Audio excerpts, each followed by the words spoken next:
कैसे हो आप सब। स्वागत है आप सबका काइटो एक्सप्लेन चैनल में। अगर अभी तक आपने हमारे चैनल को सब्सक्राइब नहीं किया है तो प्लीज जल्दी से कर दो। तो दोस्तों, आज की मैनवा एक्सप्लेनेशन अब शुरू होती है। कहानी की शुरुआत होती है जब कोई जमीन पर कुछ बना रहा था और किसी महान हस्ती से प्रार्थना कर रहा था कि वो उसके बुलावे का जवाब दे। ये आदमी शोहरत, दौलत, ताकत और पैसा मांग रहा था। वो बहुत बेताब था क्योंकि यही एक तरीका था जिससे वो अपनी माँ की बीमारी ठीक कर सकता था, अपना कर्ज चुका सकता था और एक बेहतर जिंदगी जी सकता था। तभी उसके फोन पर 3 नोटिफिकेशन आए। पहला ये कि उपभोक्ता ऋण के लिए उसकी अर्जी खारिज कर दी गई है और उसे $1,10,000 का कर्ज चुकाना है, जिसकी तारीख कल है। उसका कुल कर्ज 100,31,891,200 युआन हो गया है। अगर वो समय पर भुगतान नहीं करता है तो कुल कर्ज 5% बढ़ जाएगा। आखिरी टेक्स्ट मैसेज उसे किसी ऐसे शख्स से आया जो गुस्से में उसे ढूंढ रहा था। इस आदमी ने महान हस्ती से उस पर दया करने और उसकी देखभाल करने की भीख मांगी। वो अपना विनम्र तनमन उसके हवाले करने और उसका सेवक बनने को तैयार था। उसने उससे प्रार्थना की कि वो उसे उसका सितारा बना दे। अचानक बिजली गिरी। वो आदमी पीठ के बल गिर पड़ा। आखिरकार उसे होश आया। उसका सिर दुख रहा था। वो हैरान भी था क्योंकि उसे पता था कि आखिरी बार वो ऑफिस में एक प्रोजेक्ट पर काम कर रहा था। वो जल्दी में था क्योंकि उसका काम अभी अधूरा था। लेकिन जब उसने एक गड्ढे में अपनी परछाई देखी तो वो हैरान रह गया। वो सोच में पड़ गया कि क्या ये सच में वही है। उसने सवाल किया कि उसका चेहरा ऐसा क्यों दिख रहा है। जब उसने अपने सामने देखा तो वो और भी हैरान रह गया।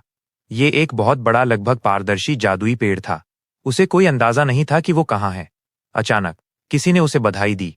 उसकी आंखें सदमे से चौड़ी हो गईं। महान हस्ती ने उससे कहा कि उसने उसे सफलतापूर्वक बुला लिया है और इनाम के तौर पर वो 3 इच्छाएं मांग सकता है। वह कुछ भी मांग सकता था। जब उसने एक बोलती हुई किताब देखी तो उसका जबड़ा नीचे गिर गया। वो चिल्लाया कि ऐसी चीज तो धरती पर भी नहीं होती। इससे उसे यकीन होने लगा कि वो सच में दूसरी दुनिया में आ गया है। उसे लगा कि ये उसका धोखा है, लेकिन उसे लगता है कि 3 इच्छाएं थोड़ी कम हैं, क्योंकि उसने देखा था कि दूसरों को कुछ असीमित उपयोग मिलते हैं। उसने अपनी पहली इच्छा बताई कि उसे 10 और इच्छाएं दी जाएं। किताब ने मजाकिया अंदाज में कहा। उसने अचानक अपने चारों ओर से काली ऊर्जा छोड़ना शुरू कर दिया, ये कहते हुए कि उसे लगा कि अनुबंध में कोई समस्या है, लेकिन उसे एहसास हुआ कि ऐसा नहीं था। इस प्राणी को अपने ऊपर मंडराते देख वो आदमी डर गया। महान हस्ती ने अपना असली रूप दिखाया, एक विशाल राक्षस जैसा प्राणी जो बहुत डरावना लग रहा था। उसे एहसास हुआ कि आदमी के शरीर में एक नई आत्मा है। वो आदमी पीला पड़ गया और उससे पूछा कि वो क्या है और उसके कहने का क्या मतलब है। महान हस्ती ने जवाब दिया कि वो ये जानने के लायक नहीं है कि वो कौन है। उसे बस इतना जानने की जरूरत है कि शरीर के असली मालिक ने अपनी आत्मा और शरीर का इस्तेमाल उससे एक इच्छा मांगने के लिए किया। उसने समझाया कि उसने आत्मा को ले लिया, लेकिन शरीर उसी का होना चाहिए। और फिर भी इस नई आत्मा ने उस पर कब्जा कर लिया, जिससे उसे लगा कि शरीर की आत्मा भी उसी की होनी चाहिए। वो इस बात से खुश नहीं था कि उसे कैसे लाया गया। इससे भी बुरी बात यह थी कि जिसे उसने मदद के लिए धोखा समझा था, वो तो उसे ही अपने वश में करने वाला था। वो समझ गया कि उसे तुरंत भागना होगा, लेकिन महान हस्ती को उसे कुछ बताना था कि एक बार अनुबंध बन जाने के बाद उसे तोड़ने की थोड़ी सी भी कोशिश पर सजा के तौर पर बहुत तकलीफ होगी। आग की लपटों में उसका शरीर घिर गया और वो दर्द से जोर से चिल्लाया। महान हस्ती ये देखकर निराश हो गया कि आखिर में ये सिर्फ एक कमजोर आत्मा थी। वो चाहता था कि ये बस मर जाए। लेकिन आरएमसी ने अनुबंध की सामग्री के बारे में बात की। उसने कहा कि अगर अनुबंध का उल्लंघन अप्रत्याशित घटना के कारण होता है तो पार्टी बी को जवाबदेही से छूट दी जाती है, और अगर वो उसके हस्तक्षेप के कारण अनुबंध पूरा नहीं कर पाता है तो ये महान हस्ती की जिम्मेदारी होगी। इसलिए वो जानता था कि अनुबंध के उल्लंघन के कारण उसे मारा नहीं जा सकता। महान हस्ती हैरान रह गया कि एक नश्वर प्राणी उसके साथ नियमों के बारे में बात करना चाहता है। आदमी जानता था कि वो एक शक्तिशाली प्राणी है और वो आसानी से उसकी जान ले सकता था, लेकिन उसने ऐसा नहीं किया, जिससे उसे लगा कि वो आदमी उसकी परीक्षा ले रहा है। वो इस नतीजे पर पहुंचा कि वो एक योग्य उम्मीदवार के लिए उसकी परीक्षा ले रहा है। उसने उससे पूछा कि क्या वो उसके साथ एक नया अनुबंध करने के योग्य है। इस पर महान हस्ती जोर से हंसने लगा। उसे वो आदमी बहुत दिलचस्प लगा।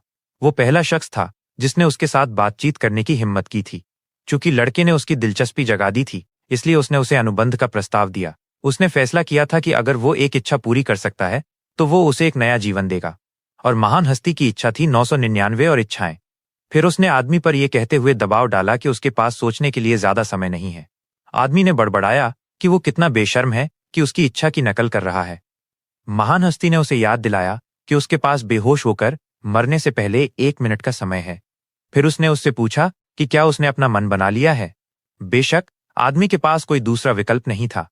उसने आत्मा के अनुबंध पर हस्ताक्षर किए, जिसमें कहा गया था कि ठेकेदार अपनी आत्मा से शपथ लेता है कि उस जीवन में वो अनुबंध धारक के प्रति वफादारी समर्पित करेगा और अनुबंध धारक द्वारा निर्धारित 999 शर्तों को पूरा करेगा। अनुबंध धारक शर्तें पूरी होने पर पुरस्कार दे सकता है। इस पर ठेकेदार, जो चेन ने हस्ताक्षर किए। उसी रात चेन को उसका घर मिला। उसके कपड़े एक बेघर आदमी की तरह फटे हुए थे, इसलिए उसे उम्मीद थी कि किसी ने भी उसे इस तरह नहीं देखा होगा। वो यकीन नहीं कर पा रहा था कि उस कमीने बॉस ने उसे इस तरह वहां छोड़ दिया। उसे पहले बताया गया था कि जब बॉस को उसकी जरूरत होगी तो वो उसे ढूंढ लेगा, लेकिन इस बीच वो जो चाहे कर सकता है। उसे गधे की तरह काम करने की उम्मीद थी, लेकिन उसके पास बॉस की बात मानने के अलावा कोई चारा नहीं था और अब शिकायत करने का कोई मतलब नहीं था। वो धीरे धीरे आगे बढ़ने का फैसला करता है। उसने दरवाजा खोला और अंदर देखा तो अंधेरा था। उसने चारों तरफ देखा और पाया कि कोई भी घर पर नहीं था। इससे उसे लगा कि परिवार की हालत जितनी उसने सोची थी उससे भी ज्यादा खराब थी। उसे हैरानी हुई कि वहां जुमल के सारे खून कर्ज के गिरवी रखे हुए कागज थे। इससे उसे ये जानने की उत्सुकता हुई कि उस परिवार के साथ क्या चल रहा है। अचानक किसी ने चिल्लाया, अरे तू यहां है। फिर उसके सिर पर एक पाइप से वार हुआ। वो आदमी उससे पूछने लगा कि वो इतने दिनों से कहां था। वो इस बात पर गुस्सा था कि इस लड़के ने उसकी सारी कॉल को नजरअंदाज कर दिया। उस आदमी के साथ 2 गुंडे थे। वो इस बात से आग बबूला था कि ये लड़का जिंदगी से तंग आने की शिकायत कर रहा था। उसके बाईं तरफ वाले आदमी ने उसे याद दिलाने की कोशिश की कि वो उसे इतना ना मारे कि वो मर जाए, जबकि दूसरा जो उसके बाईं तरफ था उसने उससे कहा कि कोई बात नहीं, क्योंकि ये बच्चा बहुत मजबूत है। चेन ने उनसे पूछा कि वे कौन हैं। उस आदमी ने उसे पीटते हुए पूछा कि क्या वो पिछले हफ्ते के कर्ज को भूल गया है। फिर उसने पूछा कि वो औरत खून बेचकर अपना कर्ज चुकाने क्यों नहीं आई। उसे हैरानी हुई कि क्या वो कहीं मर गई। फिर उसने कहा कि इस लड़के की मां बहुत अच्छी है कि उसने उसकी तरह कचरे के लिए ऊंची ब्याज दर पर कर्ज लेने के लिए स्वेच्छा से अपनी जान जोखिम में डाली। उसने उस पर जोर दिया कि कचरा हमेशा कचरा ही रहेगा। उसने बताया कि जो शख्स कचरे की तरह पैदा हुआ है, एक नाकाबिल कचरा, वो चीजों को बदलने का सपना देखता रहा और वो सारा कर्ज उसे बमुश्किल सबसे निचले मुनाफे के रैंक तक ही पहुंचा पाया। उसने कहा कि वो लड़का और वो बूढ़ी औरत उसके जूते उठाने के लायक भी नहीं है। एक बार उससे पूछा गया था कि क्या वो पैगंबर बनना छोड़ना चाहता है। उसने अपनी मां को हाँ में जवाब दिया, क्योंकि वो नहीं चाहता था कि वो अब और तकलीफ उठाए। उसने बताया कि पिछली रात उसने एक बुरा सपना देखा था कि उसकी मां को हर दिन हाथ का काम करना पड़ता था जब तक कि वो थकान से गिर नहीं जाती और फिर कभी उठ नहीं पाती। वो नहीं चाहता था कि उसकी मां का ऐसा हश्र हो। उसे चिंता थी कि कहीं वो एक दिन उठे ही ना और वो पैगंबर न बन पाए। लेकिन उसकी मां ने उसे यकीन दिलाया कि सब ठीक हो जाएगा। उसने उससे वादा किया कि अगर आसमान भी गिर जाए तो भी वो उसे थाम लेगी और उसे सलाह दी कि उसे बस खुद पर और ज्यादा विश्वास करने की जरूरत है। वो सब याद करने के बाद उसकी आंखें चमक उठीं। उस आदमी ने उसका ध्यान खींचा और पूछा कि वो कुछ बोल क्यों नहीं रहा है।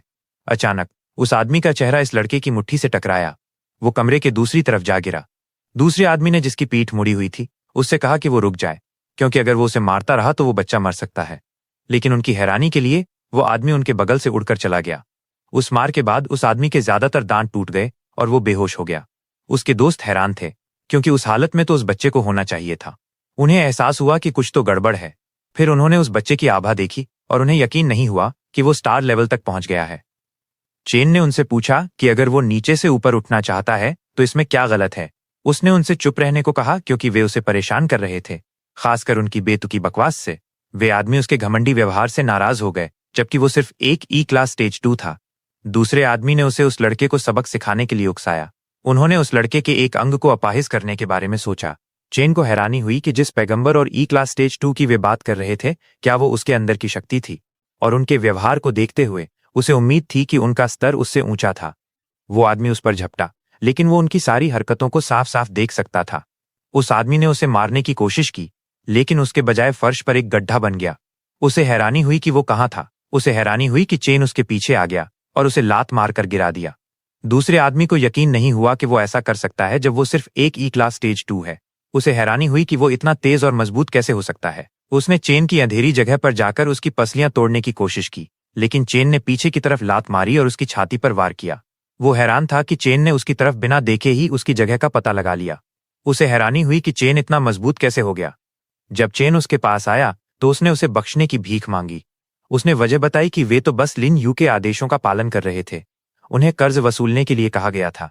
चेन ने लिन यू के बारे में पूछा। उसने उस आदमी को निर्देश दिया कि वो लिन यू को बताए कि वो कर्ज चुका देगा।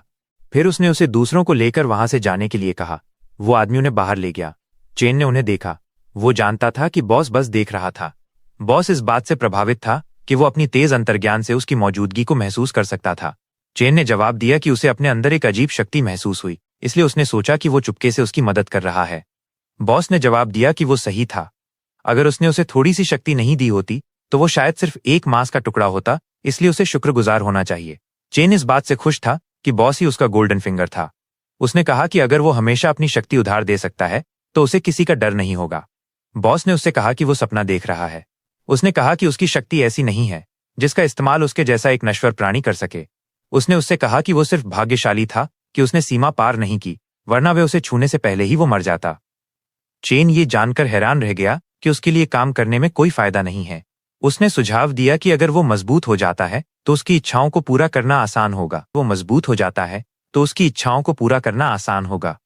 बॉस ने उसे आश्वासन दिया कि अनुबंध के अनुसार वो उसे एक मददगार इनाम देगा, लेकिन उसने अभी तक सोचा नहीं है कि वो क्या होगा। हालांकि उसने ये स्पष्ट कर दिया कि अगर वो अपनी शक्ति फिर से उधार लेने की सोच रहा है तो उसे ये भूल जाना चाहिए जब तक कि उसकी कोई मृत्यु की इच्छा ना हो। चेन इससे खुश नहीं था, लेकिन वो इसके लिए सहमत हो गया। मन ही मन बॉस सोच रहा था कि इस लड़के ने उसकी उम्मीदों को कैसे पार कर लिया। उसने न केवल उसकी अपेक्षा से अधिक शक्ति उधार ली, बल्कि उसने इसे बहुत अच्छी तरह से नियंत्रित भी किया। उसने सोचा कि क्या वो उसका फेडिट पॉइंट है। चेन ने उससे पूछा कि क्या उसने अपनी दूसरी इच्छा के बारे में फैसला कर लिया है। बॉस उलझन में था, इसलिए चेन ने विस्तार से बताया कि उसने कहा था कि वो उसकी इच्छाओं को पूरा करने में उसकी मदद करना चाहता है। बॉस ने जवाब दिया कि उसने अभी तक इसके बारे में नहीं सोचा है, लेकिन उसने कहा कि उसकी पहले से ही बहुत सारी इच्छाएं हैं और जब सही समय आएगा तो चेन इसे समझ जाएगा। चेन ने उससे पूछा कि अब उसे क्या करना चाहिए। उसने जवाब दिया कि वो जो चाहे कर सकता है। चेन अपने जवाब से निराश लग रहा था, खासकर इसलिए क्योंकि वो दुनिया के बारे में कुछ नहीं जानता था और बहुत कुछ समझना बाकी था। वो उम्मीद कर रहा था कि वो एक इच्छा करेगा और उसे कुछ दिशा देगा, लेकिन वो समझ गया कि ऐसा होने वाला नहीं है। उसने उस पुराने मालिक का फोन चेक किया जो उसे छत पर मिला था। वो जानता था कि अगर उसे उस आदमी के रूप में रहना है तो उसे उसके बारे में और जानना चाहिए। उसने देखा कि सभी संदेश कर्ज और सप्लीमेंट्स जैसी चीजों की ऑनलाइन खरीदारी के बारे में थे। इससे उसे एहसास हुआ कि एक पैगंबर बनने में बहुत खर्च आता है। उसने ये भी देखा कि उसके परिवार के बारे में एक भी संदेश नहीं था, जब तक कि एक संदेश ने उसे हिला नहीं दिया। ये उसकी बड़ी बहन की ओर से था, जिसने उसे बताया कि उनकी मां कोमा में चली गई हैं और उन्हें अस्पताल में भर्ती कराया गया है। उसने उसे टियनलान अस्पताल जाने के लिए कहा। टियनलान अस्पताल में वो चिंता से भरा हुआ पहुंचा। उसने एक महिला को बिस्तर के पास बैठा हुआ देखा। वो बता सकता था कि माहौल थोड़ा अजीब था, लेकिन वो समझ सकता था कि कोई भी नाराज होगा अगर ऐसी कोई महत्वपूर्ण बात को नजरअंदाज किया जाए। उसने अनुमान लगाया कि कंधे झुकाकर बैठी महिला उसकी बहन जो यू किंग थी और अस्पताल के बिस्तर पर लेटी व्यक्ति उसकी मां थी। जब उसने उन्हें देखा तो वो ये सोचे बिना नहीं रह सका कि वो उसकी यादों से अलग दिखती हैं। उसने सोचा कि क्या ये उसकी वजह से था। उसने अपनी बहन से देर से आने के लिए माफी मांगी, फिर उससे पूछा कि वो कैसी है। उसने उससे पूछा कि इस बार उसका क्या बहाना है। उसने पूछा कि क्या ये कोई ट्रेनिंग, कोई ब्रेक थ्रू, या क्या वो देवी देवताओं को बुलाने और ऐसी चीजें करने में व्यस्त था जिसने उसे लाचार कर दिया। उसने कहा कि उनकी मां उनके कर्ज चुकाने के लिए तब तक कड़ी मेहनत करती रही जब तक कि वो गिर नहीं गईं। इससे वो गुस्से में थी कि जब उन्होंने उसे सब कुछ दिया तो वो उनसे एक बार भी मिलने नहीं आ सका। उसने चिल्लाकर कहा कि उसके पूरे परिवार ने उसे सब कुछ दिया। उसने आगे कहा कि सिर्फ उसके कर्ज चुकाने के लिए उनकी मां आईसीयू का खर्च भी नहीं उठा सकती थीं। वो पूरी इच्छा शक्ति से बच निकली और उनकी मां लगभग मर गई थी। उसके आंसू गिर गए और एक उदासीन हाव भाव के साथ उसने व्यक्त किया कि वो और उनकी मां दोनों थक चुके हैं। उसने उसे 6 महीने के रहने के खर्च के साथ एक कार्ड दिया और कहा कि अब से वो मां का ख्याल रखेगी और इसका उससे कोई लेना देना नहीं होगा। फिर उसने उसे कहा कि वो अपना बाकी का कर्ज खुद चुकाए, क्योंकि अब इसका उनसे कोई लेना देना नहीं होगा। वो ये सुनकर चौंक गया और थोड़ा डर भी गया कि इसका क्या मतलब है। फिर उसकी बहन ने यह स्पष्ट कर दिया कि वो उससे संबंध तोड़ रही है। जब वो अस्पताल के बाहर गया तो बॉस ने व्यक्त किया कि वो उसकी चिंता महसूस कर सकता था। उसने पूछा कि क्या उस महिला के शब्दों ने उसे गहरा आघात पहुंचाया, लेकिन उसने बताया कि वो महिला उसके लिए लगभग एक अजनबी थी और ये वास्तविकता उसकी गलती भी नहीं थी। चेन ने टिप्पणी की कि उसने बॉस को सांत्वना देने वाला नहीं सोचा था। फिर उसने उसे बताया कि वो ठीक है और बस उसे अपना अतीत याद आ गया। तब वो भी ऐसा ही था, कुछ कहना चाहता था लेकिन एक शब्द भी नहीं निकल पा रहा था। बॉस ने उससे कहा कि वो इस गड़बड़ी को अपनी इच्छा में देरी न करने दे। चेन ने उससे पुष्टि की कि अगर उसने उसे अपना मूल्य साबित कर दिया तो वो उसे मजबूत होने में मदद करेगा और जब तक वो काफी मजबूत हो जाता है वो इन सब की भरपाई कर सकता है। बॉस ने उससे वादा किया कि जब तक वो अपना मूल्य साबित करता है बॉस उसके फेडिट पॉइंट होने के बारे में सोचता रहा। उसे उम्मीद थी कि वो बच्चा उसे निराश नहीं करेगा। राइट सिटी यावे क्लब में विशेष रूप से प्रेसिडेंशियल स्वीट में किसी ने कहा कि उन्हें जो मुनाफा हुआ वो बुरा नहीं था, इसलिए वे निवेश बढ़ाते रहेंगे। ये एक आदमी की बात थी जिसने चश्मा पहना हुआ था, उसके मुंह में सिगार था और उसकी दोनों भुजाओं पर लड़कियां थीं। उसने ये भी कहा कि उनसे संपर्क करें और रिकवरी की प्रक्रिया को तेज करें, क्योंकि ऊपर वाले ज्यादा दिन तक नहीं रहेंगे। उसके अधीनस्थ ने यह समझ लिया और उसके पास बताने के लिए एक और बात थी। उनकी जांच के अनुसार क्षेत्र ए के संगठन के किसी व्यक्ति को किराया इकट्ठा करने में परेशानी हो रही थी और एक छात्र द्वारा 3 लोग घायल हो गए थे। बॉस को याद है कि वहां कर्ज वसूली शुरू होने में अभी भी समय है। उसने अनुमान लगाया कि वे हरामी कुछ अतिरिक्त पैसे अपनी जेब में डालने की कोशिश कर रहे थे। उसने शिकायत की कि इस स्वार्थी कचरे की वजह से कम लोग उससे कर्ज लेने आ रहे थे। उसने अपने आदमी से कहा कि इसे नियमों के अनुसार संभाले। उसके अधीनस्थ ने उन्हें दंडित करने के लिए सहमति दी, लेकिन यह भी कहा कि यह एक विशेष मामला था क्योंकि उनमें से कुछ तीसरे स्तर और दूसरे स्तर के अप्रेंटिस श्रेणी के चोर थे। रिपोर्ट के अनुसार जिसने उन्हें चोट पहुंचाई थी वो सिर्फ एक छात्र था जो अभी अप्रेंटिस स्तर 2 से आगे बढ़ गया था। बॉस ने पूछा कि वो कौन था और उसे एक दस्तावेज दिया गया। इसमें चेन की प्रोफाइल थी। उसे विश्वास नहीं हो रहा था कि एक महज दूसरे स्तर के बच्चे ने तीसरे और दूसरे स्तर दोनों को हरा दिया। यहां तक कि सबसे कमजोर तीसरा स्तर भी 10 दूसरे स्तर से निपट सकता है। वह जानता था कि स्तरों में अंतर को केवल कौशल से नहीं मिटाया जा सकता है। उसने अनुमान लगाया कि बच्चे की असली ताकत भी तीसरा स्तर हो सकती है। वो अपनी ताकत छिपाने की कोशिश करने के लिए उसे दिलचस्प लगता है। उसने अपने आदमियों से कहा कि उस पर नजर रखें क्योंकि वो ऐसी प्रतिभा को बर्बाद नहीं करना चाहता था। अगले दिन चेन पड़ोस में जॉगिंग कर रहा था जब एक बूढ़े आदमी ने उसे देखा। बूढ़ा आदमी प्रभावित था कि वो इन दिनों जल्दी उठ रहा था। चेन ने उसे वापस नमस्ते किया। फिर बूढ़े आदमी ने उसे बताया कि उसे अभी अभी ए ग्रेड के कुछ बैच मिले हैं। बिगनर स्टारलाइट सप्लीमेंट्स की एक बोतल केवल 400 में मिल रही है। उसने पूछा कि क्या उसे कुछ चाहिए। चेन ने मना कर दिया क्योंकि उसके पास अभी भी कुछ थे, लेकिन उसने उससे वादा किया कि जब उसके पास खत्म हो जाएंगे तो वो उसके पास आएगा। बूढ़े आदमी ने वादा किया कि जब वो आएगा तो उसे छूट देगा। बूढ़े आदमी ने देखा कि वो पहले से ज्यादा खुशमिजाज लग रहा था। उसने सोचा कि क्या उसे कोई गर्लफ्रेंड मिल गई है। अस्पताल से निकलने के बाद चेन ने कुछ दिन शरीर के आदी होने और शोध करने में बिताए।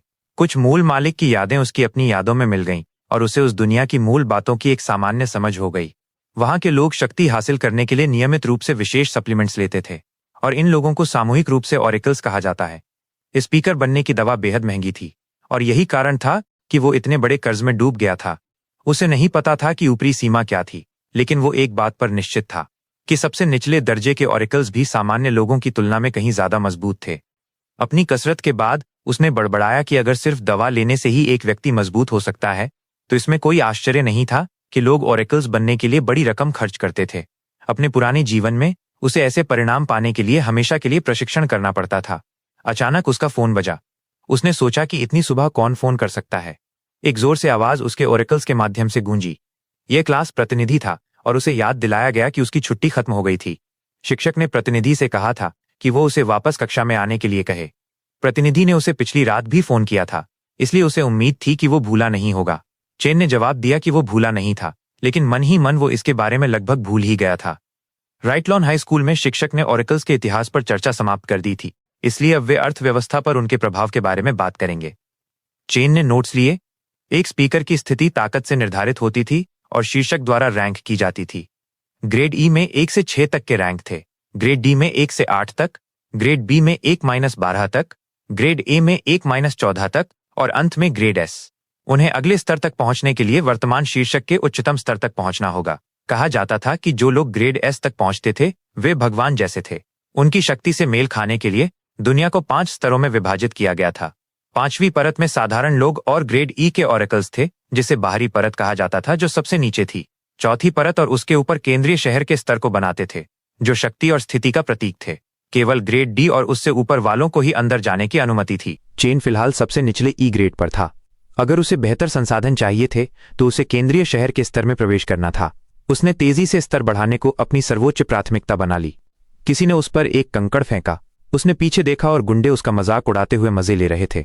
उन्होंने उसे चुनौती दी कि क्या वो सोचता है कि वो बहुत महान है, सिर्फ इसलिए कि उसने लिखित परीक्षा में उच्च रैंक हासिल की। दूसरे गुंडे ने जवाब दिया कि वे सभी स्तर 1 पर थे, इसलिए उसे सिर्फ एक घूंसे से बाहर निकालना आसान होगा।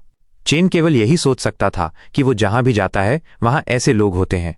शिक्षक ने उन्हें याद दिलाया कि बाद में पीई में फिटनेस टेस्ट है, इसलिए उन्हें कपड़े बदलकर मैदान में जाना चाहिए। राइट स्पीकर हाई फील्ड में स्पीकर प्रोग्राम में दिन का अधिकांश समय पीई क्लास ही होता था। चेन सोचता है कि पाठ्यक्रम बहुत ही आरामदायक था। अप्रत्याशित रूप से किसी ने उसे पुकारा। एक छात्र ने अपने दोस्त को कोहनी मारी और उसे बताया कि अब लड़ाई होने वाली है। ये देखकर कि वे दोनों फिर से वही कर रहे थे, उन्हें कोई आश्चर्य नहीं हुआ। छात्र ने पूछा कि क्या वे गुंडे कभी थकते नहीं हैं, क्योंकि वो उस महीने में कई बार ऐसा कर चुका था। उसके दोस्त ने उसे और न बोलने की चेतावनी दी, नहीं तो अगला निशाना वही हो सकता है। गुंडे ने चेन का कॉलर पकड़ा और उससे पूछा कि क्या उसे घूरना अच्छा लगता है। कुछ दिन हो गए थे और वो अभी भी सख्त व्यवहार कर रहा था। गुंडे ने चेन से कहा कि इससे कोई फर्क नहीं पड़ता कि उसके लिखित परीक्षा के अंक अच्छे थे। उसने ये पूछकर उसका मजाक उड़ाया कि क्या वो बाद में अपने विरोधियों से बात करने की योजना बना रहा है। गुंडे ने उसे याद दिलाया कि ऑरेकल्स की दुनिया में सब कुछ स्तरों और शक्तियों के बारे में था और उसकी ताकत के आधार पर वो सिर्फ स्तर 1 का एक कचरा था। चेन ने जवाब दिया कि तर्क के अनुसार गुंडा भी स्तर 1 का कचरा था। गुंडा हक्का बक्का रह गया। उस जवाब ने उसे गुस्सा दिला दिया। वो चिल्लाते हुए चेन को घूंसा मारने ही वाला था कि वो उसका मुंह फाड़ देगा। चेन ने उसकी मुट्ठी को रोका और उससे पूछा कि क्या उसकी बात पूरी हो गई है। गुंडे की आंखें हैरानी में चौड़ी हो गईं। वो उलझन में था कि क्या हो रहा था, खासकर कि वो छूट नहीं पा रहा था। उसने सोचा कि क्या चेन हमेशा से इतना लंबा था। चेन ने उसे याद दिलाया कि उसने क्या कहा था, सब कुछ शक्ति है। फिर उसने कहा कि अब उसके मुंह को फाड़ने का समय आ गया है। गुंडा डर गया। चेन ने अपने शरीर से ऑरा छोड़ा क्योंकि वो गुंडे के ऊपर खड़ा हो गया। लेकिन चेन एक ओवरवेलमिंग दबाव से विचलित हो गया। किसी ने कहा कि उसमें दम है। शिक्षक ने उससे पूछा कि उन्हें उसकी कक्षा में तमाशा करने की अनुमति किसने दी। ये उनका पीई शिक्षक टीएन जिगिया था, जो ग्रेड डी स्तर 5 का था। वो चेन से चिढ़ा हुआ था क्योंकि वो अभी अभी वापस आया था और पहले से ही परेशानी पैदा कर रहा था। हालांकि चेन ने शांतिपूर्वक और परिपक्वता से जवाब दिया कि वे सिर्फ एक दोस्ताना मुकाबला कर रहे थे। फिर वो गुंडे को छोड़ देता है। वो जिगिया की उसे पहली चेतावनी थी और अगर उसने फिर से गड़बड़ की तो वो उससे रूड होने की उम्मीद कर सकता था। फिर उसने सभी को टेस्ट के लिए इकट्ठा किया। जुजिया ने सभी को घोषणा की कि उनके पास स्नातक परीक्षा तक केवल 3 महीने हैं और स्नातक के बाद होने वाला एक्सचेंज टूर्नामेंट और भी महत्वपूर्ण था। यदि वे एक्सचेंज टूर्नामेंट में अच्छा प्रदर्शन करते हैं तो वे न केवल स्कूल का गौरव बढ़ाएंगे बल्कि उन्हें एक प्रतिष्ठित अकादमी में प्रवेश करने का मौका भी मिलेगा। और एक मजबूत परिणाम सुनिश्चित करने के लिए उसने विशेष रूप से आयातित ए ग्रेड बिगनर सप्लीमेंट्स तैयार किए थे। उसने इसे 6,000 रुपये में बेचा ताकि हर कोई अच्छा परिणाम प्राप्त कर सके। फिर उन्होंने प्रशिक्षण शुरू किया। एक छात्र ने पुलअप किया और 24 की गिनती पर वो और आगे नहीं जा सका, जबकि दूसरा इतना उत्साहित था कि वो पहले ही 50 तक पहुंच चुका था। चेन बस देख रहा था, ये सोच रहा था कि क्या ऑरेकल का टेस्ट सिर्फ यही था। उसने सोचा कि ये कुछ खास था। कोई उसके पास आया और पूछा कि क्या वो ठीक है। वो क्लास प्रतिनिधि थी। वो चिंतित थी क्योंकि उसने अचानक कई दिनों की छुट्टी ले ली थी, इसलिए उसने सोचा कि उसके साथ कुछ हुआ है। वो शर्मिंदा हो गई और स्पष्ट किया कि उसका मतलब जासूसी करना नहीं था, बस ये अजीब लगा कि स्नातक के इतने करीब छुट्टी ले ली। चेन ने उसे बताया कि वो ठीक है और उसकी परवाह करने के लिए धन्यवाद दिया। फिर उसने उससे पूछा कि क्या वो शिक्षक के सप्लीमेंट्स नहीं खरीद रहा है। उसने जवाब दिया कि उसके पास पैसे खत्म हो गए हैं, लेकिन अपने मन में वो सोचता है कि क्या वे महंगे सप्लीमेंट्स कुछ ऐसा थे जो हर कोई खरीदता है। वो उत्सुक है कि क्या वो कक्षा में अकेला गरीब है। वो चिंतित थी कि अगर उसने इसे नहीं खरीदा तो इसका उसके टेस्ट के परिणाम पर असर पड़ेगा। अचानक किसी ने उसे पुकारा, लियू टेंटियन। उसने उसे अलविदा कहा और फिर उसने पुलअप किए। उसे बहुत मुश्किल हुई और उसका शरीर बुरी तरह से कांपने लगा। जब वो ऐसा कर रही थी, गिगिया जांच कर रहा था कि 25 छात्रों ने 2 सप्लीमेंट्स खरीदे थे। जब टेंटियन 35 पुलअप तक पहुंची तो उसने उससे कहा कि वो पास हो गई। चेन ने देखा था कि जिन छात्रों ने ऐसे महंगे सप्लीमेंट्स खरीदे थे उन्हें बदले में शिक्षक से विशेष व्यवहार मिला। स्नातक नजदीक होने के कारण ये समझ में आता था कि वे बेहतर अंक चाहते थे, लेकिन वो जानता था कि उसकी वर्तमान क्षमता के साथ उसे शायद इसकी आवश्यकता नहीं है और उसके पास कोई पैसा भी नहीं बचा था। फिर आखिरी वाले को बुलाया गया, जो चेन। शिक्षक ने देखा कि उसने उसके सप्लीमेंट की एक भी बोतल नहीं खरीदी थी। उसने संदेह किया कि वो उसके सप्लीमेंट्स के बिना पास होगा। उसने उसे फेल करने के लिए कुछ अंक काटने और उसे एक उदाहरण के रूप में उपयोग करने का फैसला किया। चेन ने पुलअप बार और कलाई के गार्ड का निरीक्षण किया और वे सामान्य दिख रहे थे, लेकिन वो सावधान था कि ओरेकल्स टेस्ट के बारे में कुछ अलग हो सकता है। उसने जैसे ही बार पकड़ी वो हैरान रह गया। उसका शरीर अचानक भारी होने लगा और वो जितनी ज्यादा ताकत लगाता उतना ही ज्यादा भारी होता जाता। उसे लगा कहीं ये उसकी कलाई पर लगे क्रिस्टल की वजह से तो नहीं है। जैसा कि उसे उम्मीद थी, ओरेकल का टेस्ट इतना आसान नहीं था। वो समझ गया कि इस पर एक वजन की लिमिट है और उसकी अभी की ताकत से ये वजन उसके लिए कुछ भी नहीं था। ये एक अच्छा मौका था, इसलिए उसने अपनी हद तक कोशिश की। जो भी उसे देख रहा था वो उसकी ताकत देखकर हैरान था। जहां वो पहले मुश्किल से 30 कर पाता था, वहीं अब उसने एक बार में ही करीब 100 कर दिए थे। उसका अभी का स्कोर सेकंड रैंक के बराबर था। एक स्टूडेंट ने बताया कि उसने एलीट क्लास का सेकंड रैंक देखा है और वो भी कुछ ऐसा ही था। चेन का टेस्ट हो चुका था, इसलिए वो नीचे उतर आया। उसके दोस्त उसे घेर कर खड़े हो गए और कहने लगे कि वो बहुत कमाल है। उन्होंने कहा कि उसके स्कोर से तो वो एलीट क्लास में जा सकता है। उन्होंने उससे पूछा कि उसने सेकंड रैंक कब हासिल की और वो कौन सा सप्लीमेंट ले रहा था। टीचर को भी हैरानी हुई कि वो अचानक इतना कैसे सुधर गया। वो सोच रहा था कि कहीं उसने इन्हेंसर तो इस्तेमाल नहीं किए, लेकिन वो जानता था कि इन्हेंसर आम लोगों के लिए बहुत महंगे होते हैं और उन्हें यहां इस्तेमाल करना फिजूल खर्ची होगी। वो सोचने लगा कि क्या वो सच में पिछले कुछ दिनों में सेकंड रैंक पर पहुंच गया था। उसे इस बात की चिंता हुई कि अगर बच्चों को पता चल गया कि उसने बिना उसकी मदद के रैंक हासिल कर ली है तो वो उन्हें कुछ भी नहीं बेच पाएगा। वो चेन से नाराज था क्योंकि चेन उसके मुनाफे को कम कर रहा था और वो ऐसा होने नहीं देगा। उसने ठान लिया था कि वो उसे एक अच्छा सामाजिक सबक सिखाएगा। प्रिंसिपल के ऑफिस में। इसी बीच प्रिंसिपल के ऑफिस में कोई ये जानकर हैरान था कि एक्सचेंज मीट में सेकंड रैंक के मैच रद्द हो गए थे।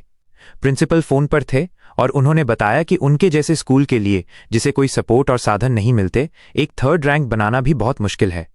दूसरी तरफ वाला आदमी उसकी बात से सहमत था, लेकिन यह भी समझाया कि सरकार को तुरंत और ओरेकल एलीट चाहिए।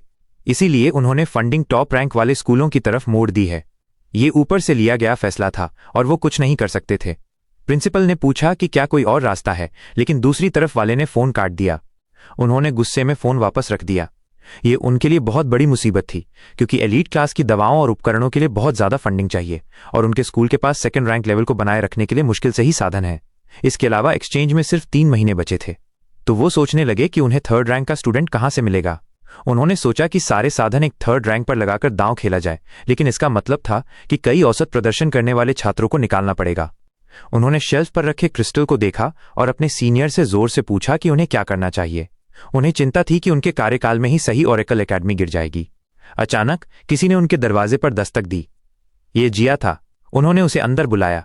जिया ने उन्हें टेस्ट के नतीजे दिए। जिया ने यह भी कहा कि प्रदर्शन बहुत बढ़िया था और उन्हें यकीन था कि क्लास में अच्छे ओरेकल निकलेंगे। जब उन्होंने नतीजे देखे तो मन ही मन सोचा कि जिया इसे बढ़िया क्यों कह रहा है, जबकि ये सिर्फ फर्स्ट रैंक है। ऐसे बेकार लोगों को फील्ड में नहीं भेजा जा सकता।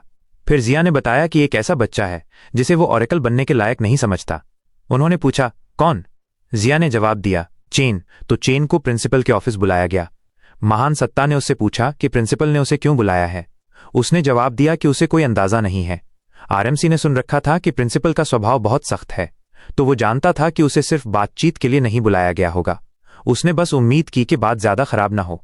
जैसे ही उसने दरवाजे को छुआ, एक छोटी सी चिंगारी दिखाई दी। वो इसे देखकर हैरान था, लेकिन ऐसा लगता है कि बॉस को इसकी उम्मीद थी। उसने चेन से कहा कि यही वो खास शर्त थी जिसने उसकी बात की हुई इच्छा को जगाया, जिसका मतलब है कि जो कुछ वो चाहता है वो पास में ही है, तो चेन को उसे ढूंढना चाहिए। चेन ने पूछा कि इसे अभी ही क्यों दिखाना था। बॉस ने जवाब दिया कि इच्छा जग चुकी है तो कोई और रास्ता नहीं है। जब तक कि वो जलना नहीं चाहता, उसे चुपचाप काम करना चाहिए। प्रिंसिपल ने उससे पूछा कि वो बस वहीं क्यों खड़ा है और उसे अंदर आने को कहा। वो अंदर आया और प्रिंसिपल को नमस्ते किया। प्रिंसिपल ने उससे कहा कि उसकी फिजिकल रिपोर्ट खराब नहीं थी, बल्कि ये तारीफ के लायक थी क्योंकि ये सेकंड रैंक के बहुत करीब थी। लेकिन जहां तक क्लास छोड़ना, टीचर से बहस करना और अपने दोस्तों को मारना पीटना है, वो समझ सकते थे कि चेन अभी जवान और गर्म खून वाला है। लेकिन ये सब बात काम की नहीं थी। उन्होंने चेन से पूछा कि क्या वो जानता है कि एक ओरेकल के लिए सबसे जरूरी क्या है। वो था पैसा। इसलिए उन्होंने उसे ओरेकल बनने का ख्याल छोड़ने की सलाह दी। चेन का चेहरा पीला पड़ गया। उसने पूछा कि क्या प्रिंसिपल का मतलब ये है कि वो उसे स्कूल छोड़ने को कह रहे हैं। प्रिंसिपल ने जवाब दिया कि हाँ, वो सही कह रहा है और उसे समझना चाहिए कि बाद में ओरेकल बनने का खर्च बहुत ज्यादा होगा। और उसके परिवार की हालत को देखते हुए उन्होंने सुझाव दिया कि किसी ऐसी चीज में सब कुछ झोंकने के बजाय जो शायद सफल ना हो, बेहतर है कि वो अभी ही नुकसान कम कर ले। प्रिंसिपल जानते थे कि चेन के फिजिकल टेस्ट के नतीजों के हिसाब से वो स्पेशल क्लास में जा सकता है, लेकिन जब स्कूल खुद ही मुश्किल में है तो एक साधारण स्टूडेंट को स्पेशल क्लास में लेने के बजाय बेहतर है कि सारे साधन उन छात्रों पर लगाए जाएं जो सच में काम के हैं। इसलिए उन्होंने सोचा कि अगर वो एक्सचेंज कंपटीशन से पहले एक भी लेवल 3 स्टूडेंट तैयार कर सकें तो शायद उम्मीद बाकी रहेगी। फिर उन्होंने चेन से कहा कि अगर वो मान जाता है तो वो उसकी फीस वापस कर देंगे। उन्होंने आगे कहा कि उसे कल आने की भी जरूरत नहीं है। उन्होंने पूछा कि वो इस बारे में क्या सोचता है। जब वे बात कर रहे थे तो किताब के रूप में मौजूद वो महान सत्ता ने कुछ नोटिस किया। वो शेल्फ पर रखा काला क्रिस्टल था। उसने चेन से कहा कि उसे अपना लक्ष्य मिल गया है तो उसे जल्दी जाकर वो उसके लिए ले आना चाहिए। चेन ने जवाब दिया कि वो खुद ही मुश्किल में है और उसने सुझाव दिया कि वो खुद ही जाकर ले आए। बॉस ने जवाब दिया कि अगर वो ऐसा कर पाता तो उसने अब तक कर लिया होता, लेकिन कॉन्ट्रैक्ट में लिखा है कि उसे उसे तभी मिलेगा जब वो पूरी तरह से चेन का हो जाएगा। चेन एक मुश्किल स्थिति में था। उसे कर्ज चुकाने के लिए मिडिल सिटी जाना था, लेकिन वहां जाने के लिए डेल और ओरेकल की ग्रेजुएशन सर्टिफिकेट की जरूरत थी, और वो स्कूल शहर का इकलौता ओरेकल हाई स्कूल था। ग्रेजुएशन सर्टिफिकेट और क्रिस्टल के लिए उसे निकाला नहीं जाना था। उसने खुद को शांत करने के लिए गहरी सांस ली। वो जानता था कि ये अभी रास्ता बंद नहीं हुआ था। जहां तक उसे याद था, लाइट युगी की स्थापना के बाद से स्टूडेंट ज्यादा से ज्यादा E2 लेवल तक ही पहुंचे थे। इसका मतलब है कि स्कूल के लिए लेवल 2 से ऊपर का स्टूडेंट बिना किसी शक के बहुत कीमती होगा। तो अगर वो पहले से ही E2 लेवल पर है तो वो जानता था कि वो तुरंत लेवल अप कर सकता है। उसे याद आया कि बॉस ने पहले कहा था कि एक ऐसा इनाम है जो उसकी इच्छा में मदद कर सकता है। उसने बॉस से कहा कि अगर उसने अभी तक फैसला नहीं किया है तो वो खुद ही उसे चुन सकता है। बॉस ने जवाब दिया हाँ। बॉस समझ गया था कि उसे क्या चाहिए था। उसने जो इनाम मांगा था वो थी उधार ली हुई ताकत। बॉस ने मना कर दिया क्योंकि उसका शरीर उसकी और ताकत संभाल नहीं सकता था। चेन बस खुशकिस्मत था कि वो पहले ही नहीं फट गया। चेन ने जवाब दिया कि वो वहां से निकाले जाने का जोखिम नहीं उठा सकता, क्योंकि अगर उसे निकाला गया तो मिडिल सिटी पहुंचने का अगला मौका बहुत लंबे समय बाद मिलेगा और बॉस की इच्छा भी शायद पूरी नहीं हो पाएगी। उसने बॉस से कहा कि वो उस पर भरोसा करे। बॉस की बोलती बंद हो गई। फिर उसने उससे कहा कि जो भी होगा वो उसकी समस्या नहीं है। कॉन्ट्रैक्ट सामने आया जिसमें लिखा था कि कॉन्ट्रैक्टर कॉन्ट्रैक्ट को इनाम देता है, जिसका मतलब है कि कॉन्ट्रैक्ट कॉन्ट्रैक्टर से कभी भी कहीं भी उधार ले सकता है और सारे नतीजे कॉन्ट्रैक्ट को भुगतने होंगे। चेन ने इसे स्वीकार कर लिया क्योंकि वो वहीं खड़ा था। इससे प्रिंसिपल ने पूछा कि क्या उसे अभी भी कुछ चाहिए। उसने अनुरोध किया कि प्रिंसिपल उसके स्कोर का फिर से टेस्ट करें और फिर फैसला करें कि उसे रहना है या जाना है। प्रिंसिपल ने इसे स्वीकार कर लिया और अपना हाथ आगे बढ़ाया। उस हाथ मिलाने के दौरान प्रिंसिपल ने अंदाजा लगाया कि वो लेवल 2 पर है, जो रिपोर्ट से ज्यादा था, लेकिन फिर भी काफी नहीं था। इस बीच चेन सोच रहा था कि उसके पास सिर्फ एक मौका है और वो इस बात को लेकर अनिश्चित था कि वो कितनी दूर तक जा सकता है। इसलिए वो ज्यादा से ज्यादा ताकत चाहता था। उसके हाथ के चारों ओर की चमक बढ़ गई। प्रिंसिपल हैरान थे। वो चमक बहुत ज्यादा थी। यहां तक कि बॉस को भी उम्मीद नहीं थी कि चेन की ताकत उससे भी कहीं ज्यादा होगी जितनी उसने उसे दी थी। प्रिंसिपल दंग रह गए और उन्हें ये जानने की उत्सुकता थी कि उसका लेवल अचानक इतना कैसे बढ़ गया। पल भर में वो एक पूरा लेवल 4 बन गया। चेन ने उनसे पूछा कि अब वो क्या सोचते हैं। प्रिंसिपल को एहसास हुआ कि भगवान कभी भी सारे रास्ते बंद नहीं करते हैं। उन्होंने चेन से अनुरोध किया कि वो उनके स्कूल का प्रतिनिधित्व डिस्ट्रिक्ट एक्सचेंज कंपटीशन में करे। चेन हैरान था। वे दोनों बैठकर बातें करने लगे। मूल रूप से प्रिंसिपल चाहते थे कि वो डिस्ट्रिक्ट एक्सचेंज कंपटीशन के लेवल 4 ग्रुप में शामिल हो ताकि शिक्षा मंत्रालय को कुछ नतीजे दिखा सके। प्रिंसिपल ने समझाया कि लेवल ग्रुप में मुकाबला करना सभी यूजी हाई स्कूलों के लिए सबसे बड़ा सम्मान था। उनका स्कूल सालों से सबसे निचले पायदान पर था और अगर वो जल्दी ही कुछ नतीजे नहीं दिखाते तो मंत्रालय फंडिंग बंद कर देगा। इसलिए वो टीचरों के साधन अच्छे स्टूडेंट्स पर लगाना चाहते थे और इसीलिए उन्हें गलतफहमी हुई थी। उन्होंने उम्मीद की कि वो नाराज नहीं होगा। चेन ने जवाब दिया कि वो समझता है। प्रिंसिपल ये सुनकर खुश हुए और अपनी माफी दिखाने के लिए चेन की फीस माफ कर दी जाएगी। स्पेशल क्लास में ट्रांसफर होने के बाद उसकी साप्ताहिक शुरुआती स्टार एनर्जी सप्लीमेंट्स की सप्लाई 3 से बढ़कर 6 हो जाएगी। उन्होंने चेन से पूछा कि वो इस बारे में क्या सोचता है और अगर उसे कुछ और चाहिए तो स्कूल उसे पूरा करने की कोशिश करेगा। उन्होंने चेन से कहा कि एक शानदार स्टूडेंट के तौर पर उसका कहीं भी स्वागत होगा, लेकिन वो फिर भी ईमानदारी से उम्मीद करते हैं कि वो एक्सचेंज कंपटीशन में उनके स्कूल का प्रतिनिधित्व करने पर विचार करेगा। और बिना बढ़ा चढ़ाकर बोले, उन्होंने उससे कहा कि उसका फैसला स्कूल के अस्तित्व को तय करेगा। चूंकि प्रिंसिपल इतना कुछ दे रहे थे तो चेन को एहसास हुआ कि ये उनके लिए बहुत जरूरी होगा। चेन ने पूछा कि अगर वो कैबिनेट पर रखा काला क्रिस्टल चाहता है तो वो क्या करेंगे। प्रिंसिपल ने समझाया कि ये एक खास स्टार क्रिस्टल से बना था जिसे पुराने प्रिंसिपल मिडिल सिटी से लाए थे। इसका ज्यादा इस्तेमाल नहीं है, लेकिन ये स्कूल की भावना का प्रतीक है। लेकिन वो जानते थे कि अगर स्कूल ही नहीं रहेगा तो इस भावना का कोई मतलब नहीं होगा। इसलिए अगर चेन स्कूल को बचा सकता है तो उसे ये देना पूरी तरह से सही था। चेन ने उन्हें यकीन दिलाया कि वो एक्सचेंज कंपटीशन में अपना पूरा बेस्ट देगा। इसके साथ सौदा तय हो गया। हालांकि प्रिंसिपल को यह जानने की उत्सुकता थी कि उसका लेवल इतनी जल्दी इतना कैसे बढ़ गया। उसने जवाब दिया कि वो अपनी ताकत छिपाने के लिए ट्रेनिंग कर रहा था। उसने बताया कि ये एक तरह की खास ट्रेनिंग तकनीक थी और वो अभी भी इसका अभ्यास कर रहा था। तो उसने उम्मीद की कि प्रिंसिपल उसके लेवल को गुप्त रखेंगे। प्रिंसिपल समझ गए। ऐसा इसलिए था क्योंकि प्रिंसिपल जानते थे कि अपना लेवल छिपाना एक तकनीक है जिसका इस्तेमाल यूजी लड़ाई में विरोधियों को भ्रमित करने के लिए करते हैं। उन्हें इतनी कम उम्र के किसी व्यक्ति से इस तरह की समझ की उम्मीद नहीं थी। उन्होंने उसे यकीन दिलाया कि वो किसी को नहीं बताएंगे। उन्होंने जताया कि चेन के हाथों में भविष्य छोड़कर उन्हें कितना भरोसा है। फिर एक महिला अंदर आई। उन्होंने उसे तुरंत चेन को स्पेशल क्लास में ले जाने और उसके अनुरोध के अनुसार सप्लीमेंट्स का इंतजाम करने का निर्देश दिया। उसने चेन को बाहर ले जाते हुए समझाया कि पूरी दूसरी मंजिल स्पेशल क्लास के लिए है। अगली चीज जो वो करेंगे वो था रजिस्ट्रेशन। चेन ने टीचर को धन्यवाद दिया। उसे उनके और प्रिंसिपल के रिश्ते के बारे में जानने की उत्सुकता थी, क्योंकि उसने उन्हें इतना खुश कभी नहीं देखा था। चेन ने बस इतना जवाब दिया कि वो बस एक दूसरे को पसंद करते हैं। चेन की तरफ कोई पूरी रफ्तार से भागा चला आ रहा था।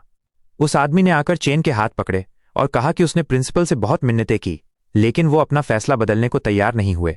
वो कहता है कि भले ही उसके ग्रेड्स औसत हैं, लेकिन उसे भी सीखने का पूरा हक है।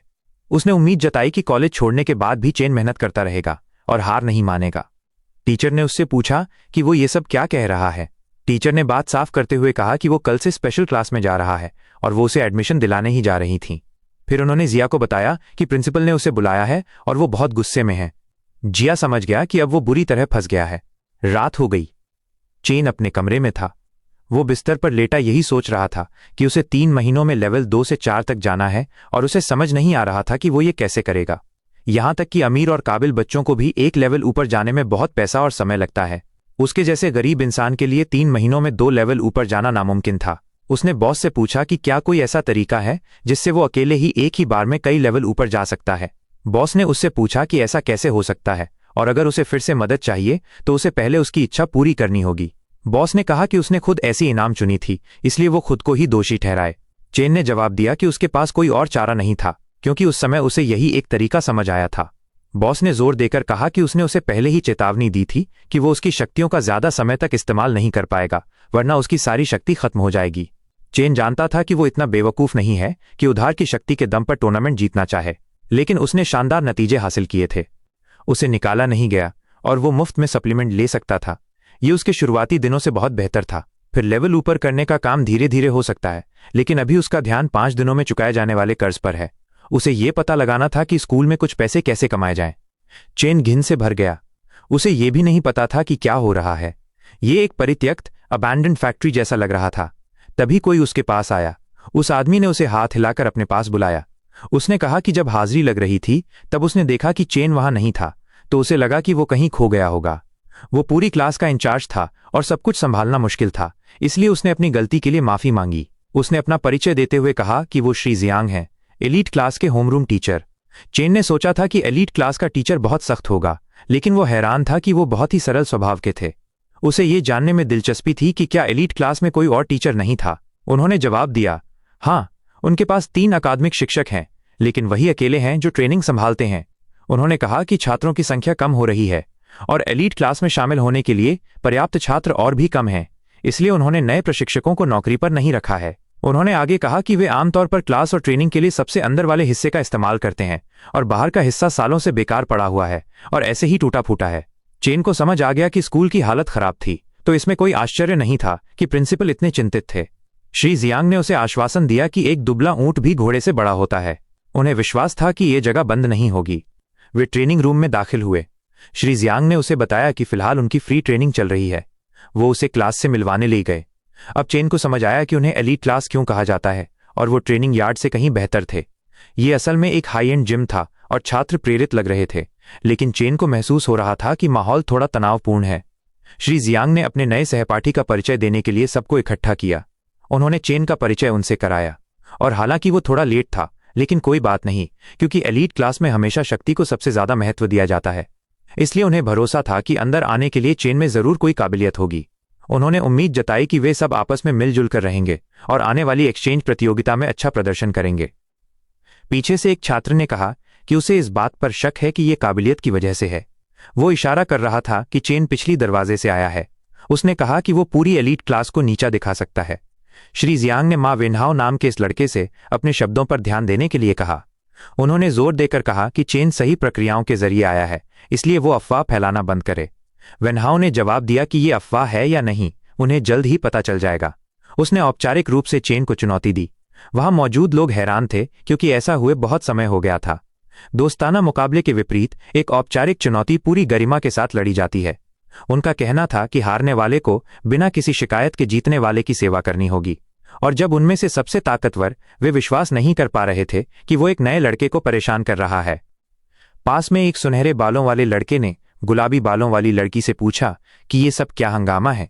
गुलाबी बालों वाली लड़की ने जवाब दिया कि नया छात्र माओ से लड़ने वाला है। वो नए छात्र के बारे में नहीं जानता था।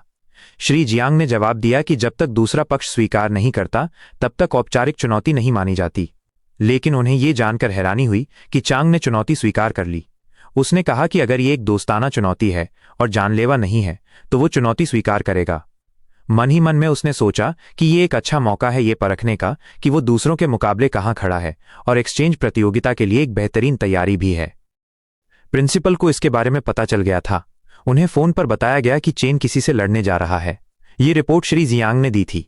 उन्होंने समझाया कि जब हा ने एक औपचारिक चुनौती दी और चेन ने उसे स्वीकार कर लिया, वो घबरा गए थे, खासकर जब उनमें से कोई भी पीछे हटने को तैयार नहीं था और बाकी छात्र चारों ओर से चिल्लाकर उनका हौसला बढ़ा रहे थे, तो बात हाथ से निकलती जा रही थी। उन्होंने कहा कि नए लड़के को दिखाओ कि बॉस कौन है। प्रिंसिपल ने इस बारे में सोचा, और क्योंकि चेन को गुप्त स्तर की ट्रेनिंग करनी थी तो ये उसकी ताकत को परखने का एक अच्छा मौका था। इसलिए उन्होंने जियांग से कहा कि वो अखाड़ा तैयार करे, क्योंकि वो चुनौती को मंजूरी देते हैं।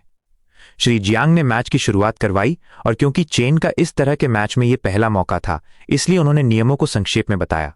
औपचारिक चुनौती के नियम वही थे जो एक्सचेंज प्रतियोगिता के थे, जिसका मतलब था कि अखाड़ा सिर्फ 2 लोगों के लिए था और दर्शकों की कोई मदद नहीं दी जाएगी।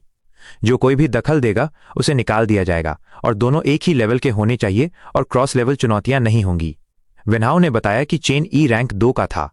श्री जियांग ने जोर देकर कहा कि यह सिर्फ एक दोस्ताना मुकाबला था और शरीर के कमजोर हिस्सों पर कोई हमला नहीं होना चाहिए, और न ही जानलेवा चालों की इजाजत थी, और न ही बाद में कोई निजी बदला लिया जाएगा। चेहरे पर मारना या स्वेच्छा से हार मानना हार के बराबर था, और वे शुरू हो गए। वेनहाओ ने आगे बढ़कर हमला किया। उसकी योजना थी कि वो तेजी से हमला करे और उसे चौंका दे। वो एक ही चाल में जीतना चाहता था। चेन को उम्मीद थी कि वो सीधा हमला करेगा। उसने अपने हाथ से उसका वार रोक दिया, जिससे वेनहाओ हैरान रह गया। उसे विश्वास नहीं हो रहा था कि उसने इतनी तेजी से प्रतिक्रिया दी। वो मुक्के मारता रहा, लेकिन चेन चतुराई से बचता रहा। चेन के एक चूहे की तरह चकमा देने से वो परेशान हो गया, इसलिए उसने उसकी हरकत को रोकने का कोई तरीका खोजने की योजना बनाई। वो बिजली की रफ्तार से भागा। चेन चौंका और उसके अगले हाथ पर वार लगा। वेनहाओ का हुक और विंड किक बीच में ही दिशा बदल सकती है, इसलिए भले ही चेन ने उसे रोक दिया, फिर भी वार उसे नीचे गिरा देगा। जब चेन जमीन पर था तो उसने फिर से हमला किया। चेन ने उसे घूर कर देखा, फिर उसने अपनी आभा छोड़ी और एक तेज और जोरदार किक से जवाबी हमला किया। वेनहाओ हैरान रह गया कि वो भी युद्ध तकनीक का इस्तेमाल कर सकता था। उसने खुद को शांत रहने के लिए मजबूर किया, और जब तक उसके चेहरे पर चोट नहीं लगती वो जानता था कि वो हारेगा नहीं। उसने सोचा कि उसके पास अभी भी मौका है, लेकिन चेन की मुट्ठी धीरे से उसकी नाक से टकराई। चेन ने उसे बताया कि चेहरे पर वार करने से हार मानी जाती है। वो अवाक रह गया। श्री जियांग ने चेन को विजेता घोषित कर दिया। वेनहाओ को विश्वास नहीं हो रहा था कि वो हार गया। यहां तक कि बाकी छात्रों ने भी यही सोचा, लेकिन उन्हें एहसास हुआ कि नया लड़का बहुत ज्यादा ताकतवर था। चेन के मन में मैच बहुत तेजी से खत्म हो गया, लेकिन उसे इसका अंदाजा हो गया था। उसने वेनहाओ से पूछा कि क्या अब उसे कोई शिकायत नहीं है। श्री जियांग भी अभिभूत थे। वेनहाओ को पेशेवर प्रशिक्षण मिला था, लेकिन उन्हें उम्मीद नहीं थी कि वो चेन से इतना बुरी तरह हार जाएगा, जिसका कोई औपचारिक प्रशिक्षण नहीं था, लेकिन उसकी शारीरिक क्षमता और तुरंत प्रतिक्रिया उत्कृष्ट थी। उन्हें एहसास हुआ कि वो एक महान लड़ाकू प्रकार का खिलाड़ी था, इसलिए इसमें कोई आश्चर्य नहीं था कि प्रिंसिपल ने उनसे उस पर कड़ी नजर रखने के लिए कहा था। अचानक प्रिंसिपल वहां आ गए। उन्होंने चेन को एक पल के लिए बुलाया, क्योंकि उन्हें उससे कुछ कहना था। गुलाबी बालों वाली लड़की ने सुनहरे बालों वाले लड़के से पूछा कि क्या उसने ये सब देखा। उसे विश्वास नहीं हो रहा था कि नया लड़का इतना ताकतवर था।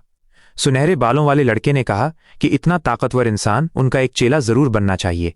प्रिंसिपल ने उससे पूछा कि उसे एलीट क्लास में कैसा लग रहा है।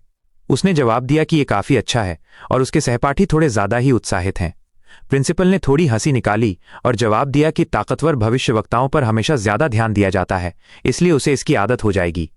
उन्होंने उससे कहा कि अब से उसे ट्रेनिंग पर ध्यान देना चाहिए, और अगर उसे किसी चीज की जरूरत हो तो स्कूल हर तरह से उसकी मदद करेगा। क्योंकि चेन को समझ आ गया था कि प्रिंसिपल पहले से ही उस पर भरोसा करते हैं, तो अब उसे लगा कि पैसे कमाने के बारे में पूछने का समय आ गया है। इसलिए उसने प्रिंसिपल से पूछा कि क्या छात्रों के पास जल्दी पैसे कमाने का कोई तरीका है। प्रिंसिपल ने उससे कहा कि उसकी उम्र में उसे इसकी चिंता नहीं करनी चाहिए और उसे अपनी ट्रेनिंग पर ध्यान देना चाहिए। बजाय इसके भविष्य में उसके पास बड़ा पैसा कमाने के मौके होंगे, और अगर उसका परिवार परेशानी में है तो स्कूल कुछ खर्चों को उठाएगा। उसने जवाब दिया कि वो सिर्फ ऐसे ही पूछ रहा था, लेकिन दिल ही दिल में वो जानता था कि उसे कुछ और सोचना होगा।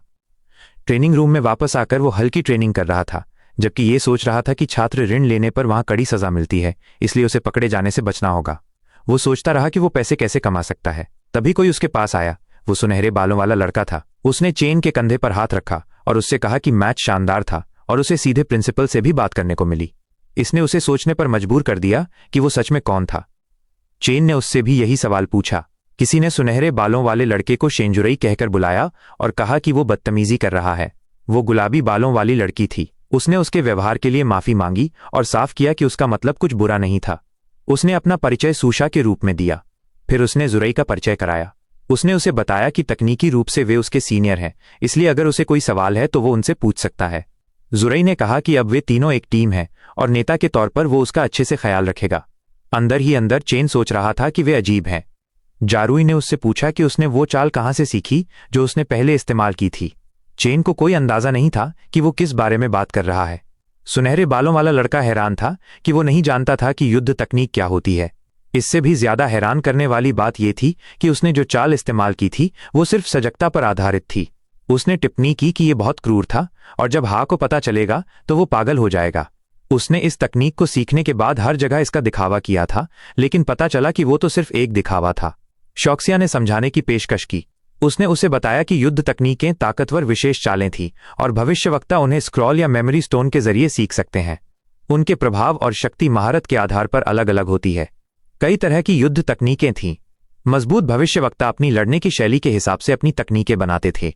वेन्हो ने मैच के दौरान उस पर जो चाल इस्तेमाल की थी वो हुक विंड किक नाम की एक घटिया तकनीक थी। ये जानने के बाद चेन को कोई आश्चर्य नहीं हुआ कि वो इसे रोक नहीं पाया। उसने सोचा कि अगर उसके पास भी युद्ध तकनीकें हैं तो इंटरक्लास एक्सचेंज मैच में उसके पास बेहतर मौका हो सकता है। उसने पूछा कि क्या युद्ध तकनीकें दुर्लभ थीं। जियारुई ने जवाब दिया कि ये कुछ ऐसा ही था। इसकी भी रैंकिंग होती थी और जितनी मजबूत होती थी उतनी ही दुर्लभ होती थी। उसने समझाया कि स्कूल बुनियादी तकनीकें सिखाता है, लेकिन ताकतवर तकनीकों के लिए उन्हें आमतौर पर खरीदना पड़ता है या किसी बड़े आदमी को एक साझा करना पड़ता है। एक साधारण डंक तकनीक का बाजार भाव लगभग 500,000 था। ये सुनकर चेन चौंक गया क्योंकि ये कई महीनों के ऋण भुगतान के बराबर था। जियारुई ने उसे बताया कि उसके पास भी कुछ थीं। उन्हें अगली बार मुकाबला करना चाहिए ताकि वो उसे दिखा सके। शाकिया के पास भी एक थी। चेन को ऐसा लगा जैसे उनके पास 500,000 की चीजें हैं। उसने सुना था कि एडवांस क्लास में शामिल होना बहुत महंगा था, तो वहां के बच्चे बहुत अमीर होंगे। उसने उन्हें बताया कि वो एक तकनीक खरीदना चाहता था पर उसके पास पैसे नहीं थे, इसलिए उसने उनसे पूछा कि क्या कोई ऐसा तरीका है जिससे वो जल्दी से पैसे कमा सके। जाओ ने बैंक लूटने का सुझाव दिया। चेन ने कहा कि उसे छोड़कर जाओ के दिमाग में बस एक ही चीज आती है, जल्दी और बहुत ज्यादा पैसा कमाने के लिए कोई नियम नहीं है, बस ब्लैक वाटर जोन, जिसे मिरेकल लैंड भी कहते हैं। शिया ने उसे सिर पर मारा और कहा कि उसे गुमराह करना बंद करो और अगर टीचर्स ने सुन लिया तो उसे डांट पड़ेगी।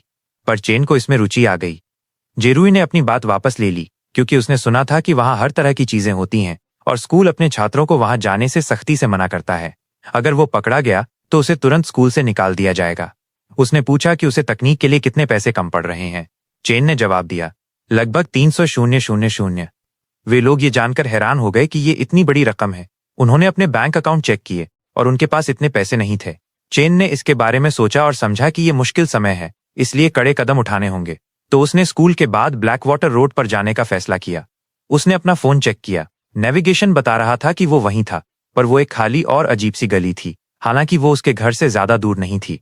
वो निकलने से पहले अपनी स्कूल यूनिफॉर्म बदल चुका था ताकि कोई उसे पहचान न सके।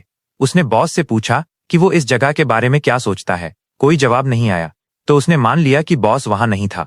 उसने ज्यादा ध्यान नहीं दिया और चूंकि बाहरी जोन के ऑरेकल ज्यादा हाई लेवल के नहीं होते, उसे पता था कि वो अकेले भी ठीक रहेगा। वो टियर 4 पावर पर था और अगर कुछ होता भी है तो वो बचकर निकल सकता था, पर वो ये देखे बिना नहीं रह सका कि वो जगह सालों पहले से वीरान लग रही थी। इससे उसे ये शक होने लगा कि क्या वाकई में कोई मिरेकल लैंड है। तभी उसे कुछ कदमों के निशान दिखे, जिसका मतलब था कि हाल ही में कोई यहां घूम रहा था। फिर उसने वो सीक्रेट रास्ता देखा। वह उसकी ओर चलने लगा। उसे इस बात की खबर नहीं थी कि कुछ आदमियों ने उसे वहां जाते हुए देखा और उनकी आंखों में कत्ल का इरादा था। जैसे ही वो अंदर गया, उसकी आंखें चौड़ी हो गईं। वह एक चमकदार हलचल वाली जगह थी। सड़कें गंदी थीं। वहां गैर कानूनी व्यापार हो रहे थे। अब समझ में आया कि हर कोई उस जगह के बारे में बात करने से क्यों बचता है। वह व्यावहारिक रूप से कानून विहीन थी। अगर कोई फायदा हो तो कुछ भी जायज था, पर इससे उसे ये भी सोचने पर मजबूर कर दिया कि अंतिम तिथि से पहले पैसे कमाने का एक तरीका था। पर उससे पहले उसने पीछे देखा और पूछा कि वे लोग कब तक उसका पीछा करने वाले थे। वे आदमी बाहर आए और उसकी तेज समझ की तारीफ की। उन्होंने उसे बेहोश करके ले जाने की योजना बनाई थी, पर चूंकि उसने उन्हें देख लिया था इसलिए उन्हें बस उसे थोड़ी मारपीट करनी पड़ेगी।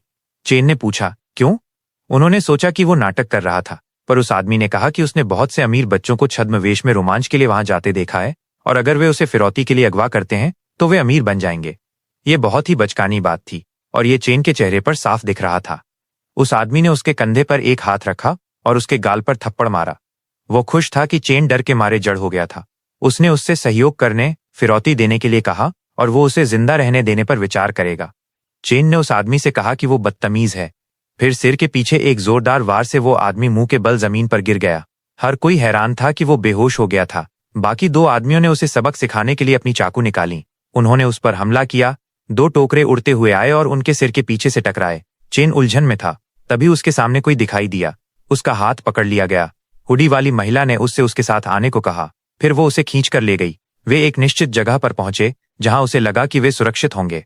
चेन ने उसे बचाने के लिए धन्यवाद दिया, पर अंदर ही अंदर उसके मन में उन दोनों के लिए सवाल थे। वो महिला उसे जानती थी और उसने पूछा कि वो वहां क्यों है। वो महिला भूल गई थी कि उसे छुपकर रहना था। चेन ने उससे पूछा कि क्या वे एक दूसरे को जानते हैं, पर उसे ये जानकर आश्चर्य हुआ कि उसे वो याद नहीं थी, तो उसने उससे कहा कि नहीं। उसने बस इतना कहा कि उसने उसका नाम देखा, वो उसकी कॉलर पे था। उसे ये जानकर आश्चर्य हुआ कि वो वहां था, पर साथ ही उसे ये जानकर राहत भी मिली कि वो उसे नहीं जानती थी। उसने उसे बताने के लिए धन्यवाद दिया। वो सोच रही थी कि उसने अपनी पहचान कैसे जाहिर कर दी और खुश थी कि उसने बात को संभाल लिया था। उसने उसे याद दिलाया कि ब्लैकवाटर जिले में अपनी जानकारी इतनी आसानी से जाहिर ना करे क्योंकि ये खतरनाक है। उसने उसे बाहर निकालने की पेशकश की, पर उसने मना कर दिया क्योंकि उसे जरूरी काम था। उसे पता था कि अगर उसे पता चला कि वो एक छात्र है तो वो बर्बाद हो जाएगा। महिला को यकीन था कि इतने सालों के बाद भी वो चेन ही है। वो सोच रही थी कि क्या वो वाकई में उसे भूल गया था या वो नाटक कर रहा था। उसे पता था कि वो एक छात्र था, तो उसे ये जानने में उत्सुकता थी कि वो वहां क्या कर रहा था। और जिस तरह से उसने पहले वार किया था उसे ये सोचने पर मजबूर कर दिया कि क्या वो भी एक चोर बन गया था। कुछ देर बाद चेन ने 10 रुपए में एक फेस मास्क खरीदा। उसे लगा कि इससे वो सुरक्षित रहेगा। वो पहले ही घूम चुका था, फिर भी उसे ये नहीं पता था कि पैसे कैसे कमाए जाएं। कोई उसके पास आया, क्योंकि वो स्थानीय नहीं लग रहा था। उसने उससे पूछा कि वो कौन था।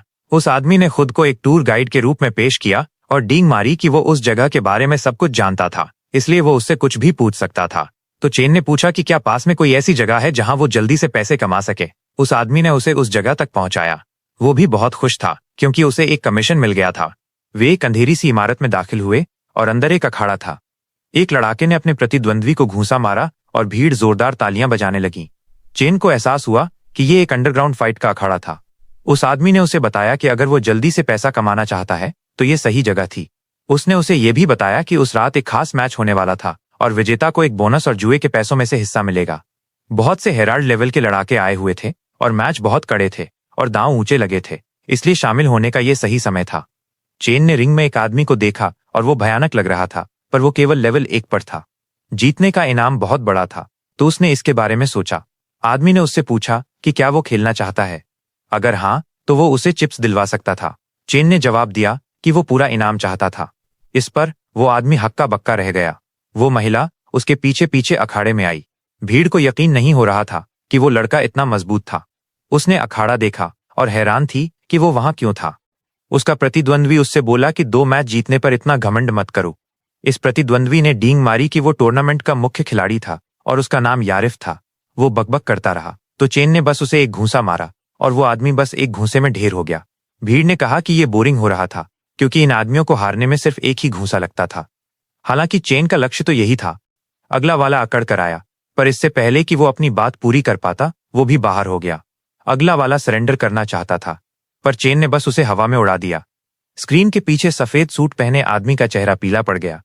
उन्होंने उसे मैच में इसलिए आने दिया था क्योंकि वो कमजोर लग रहा था, पर उसे ऐसे नतीजे की उम्मीद नहीं थी। एक अधीनस्थ ने अपने बॉस को सूचना दी कि वे जिन लड़ाकों को साइन करने वाले थे वे सब भाग गए थे और ग्राहक सोच रहे थे कि वे धांधली कर रहे थे और पैसे वापस मांग रहे थे। अगर ऐसा ही चलता रहा तो अखाड़ा खतरे में पड़ जाएगा, तो चाहे कुछ भी हो जाए वे उस लड़के को इनाम लेकर जाने नहीं दे सकते थे। उसने अपने अधीनस्थ से उस आदमी को बाहर लाने के लिए कहा। चेन ने अपनी मुट्ठी कसी और आखिरी प्रतिद्वंद्वी पर वार किया। फिर उसने रेफरी से कहा कि वो इनाम लेने जा रहा है। मेजबान ने इशारा किया कि भीड़ और देखना चाहती थी, तो मैनेजमेंट ने तय किया कि वे सभी को वो देंगे जो वे सच में चाहते थे, एक रोमांचक फाइनल मैच। चेन को एहसास हुआ कि उनका उसे ईमानदारी से पैसे देने का इरादा कभी नहीं था। अंतिम लड़ाके का स्वागत किया गया। उसे देखकर चेन हैरान था। उस आदमी को बांधकर रखा गया था और उसे एक म्यूटेंट, जिसका नाम नेफ्लिन था, के रूप में पेश किया गया। वे एक धातु की प्लेट में बंधे हुए राक्षस को बाहर लाए और उन्होंने उन जंजीरों को हटा दिया जो उसे सीधा रखती थीं। वो राक्षस जमीन पर सीधा लेटा हुआ था और उन्होंने अखाड़े को फिर से बंद कर दिया। चेन उलझन में था कि क्या हो रहा था। राक्षस की गर्दन पर कुछ लगा हुआ था और उसमें से कुछ हवा निकली और उसके बीच में लगा कैप्सूल हटा दिया गया। वो राक्षस खड़ा हो गया। वो एक दुबले, लंबे गोब्लिन की तरह भयानक लग रहा था। भीड़ में से एक महिला डरकर अपने बगल के आदमी के गले लग गई, जबकि वो आदमी इस बात से राहत महसूस कर रहा था कि उसने पीछे की पंक्ति चुनी थी, क्योंकि थोड़ा भी करीब होता तो उसकी पैंट गीली हो जाती। फिर भी उसने महिला को सांत्वना दी और खोखले वादे किए कि वो उसकी रक्षा करेगा। चेन का पीछा करने वाली महिला उस राक्षस को देखकर हैरान थी। अपने मन में उसने सवाल किया कि ऐसी चीज वहां क्यों थी। वो जानती थी कि ये चेन के स्तर से परे था और अपनी क्षमता से वो उसे सुरक्षित बाहर निकाल सकती थी, पर ऐसा करने से उसकी जगह का खुलासा हो जाता और उसकी योजना का पता चल जाता। वो एक मुश्किल दुविधा का सामना कर रही थी। चेन को गुस्सा आया कि ऐसे समय में बॉस वहां नहीं था। वो बता सकता था कि यह प्रतिद्वंद्वी उसके पिछले प्रतिद्वंद्वियों से अलग था। पहली बात तो ये थी कि वो इंसान नहीं लग रहा था और उसकी निगाहों में खुद को देखना ऐसा लग रहा था जैसे एक शिकारी के सामने शिकार हो और बस वहां खड़े रहना परेशान करने वाला था। उसकी सहज प्रवृत्ति चिल्ला रही थी कि यह बेहद खतरनाक था। राक्षस की बीच की उंगली ब्लेड में बदल गई। उसने उस पर हमला किया। वो इतना तेज था कि उसने उसे खरोच दिया। अगर वो सहज रूप से नहीं बचता तो वो मर चुका होता। इससे उसे यकीन हो गया कि वो सच में उसे मारना चाहता था, तो उसे पता था कि वो हाथ रोक नहीं सकता था। जब उसने हमला किया तो उसने उसकी बाहों को पकड़ लिया और उसे अपने शरीर से दूर रखा। फिर भी उसे पीछे धकेला जा रहा था। उसे एहसास हुआ कि वो कितना मजबूत और खतरनाक था, तो उसे मैच को जल्दी खत्म करने की जरूरत थी। उसने उधार ली हुई शक्ति का इस्तेमाल किया तो E-2 से वो EUS 4 स्तर तक पहुंच गया। इस वजह से वो राक्षस को पीछे धकेलने में कामयाब रहा। उसने अपने हाथ जोड़े और उन्हें हवा में उठाया और राक्षस के सिर पर मारा। उसने जांच की कि क्या वो उसे गिरा पाया था, पर उसे आश्चर्य हुआ कि राक्षस उठा और उस पर हमला किया। उसने उसके कंधे पर खरोंच मारी।